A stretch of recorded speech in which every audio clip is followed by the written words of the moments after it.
Hello everybody, welcome to my devlog number 4. Making environments is both very easy and very difficult.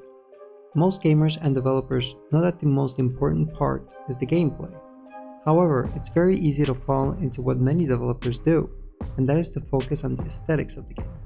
If you go online, you can actually find really good tutorials on how to make amazing looking environments. But just like I learned in my game, we have to optimize everything so that we don't impact gameplay. Unreal Engine has some very good tools to optimize any game. First off, let's talk about level stream. This is something I barely dipped into, but it's a very powerful tool. The first time I made my game, I placed every single floor together, and my game began to lag when I got to the 4th floor. At the end, I had to start from scratch because I had too many things at once, most of them not even being used. But after looking into it and doing some basic testing, I figured out how to add sublevels, allowing me to place as many floors as I would like. Next, the lights.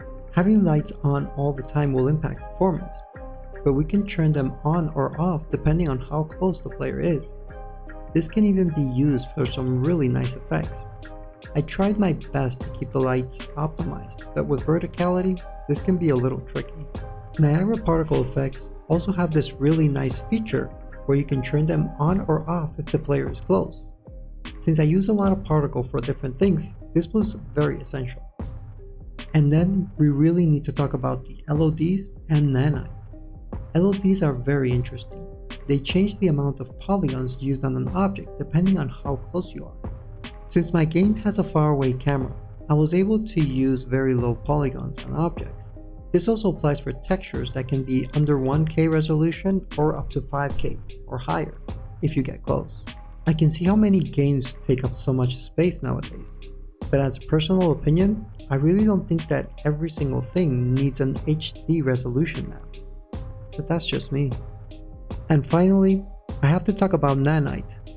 This is something I was very hesitant to use. Nanite essentially uses high poly objects and reduces them if you're far away, also removes any polygons that are not in the field of view. This is interesting, but I just tried it here and there to see the results. But I didn't go deep into it because of the fixed camera that I'm using. However, for the tempo level, I think I'll use it more because the results look really good. But I won't use the HD resolutions. I really hope players like the environment I'm creating.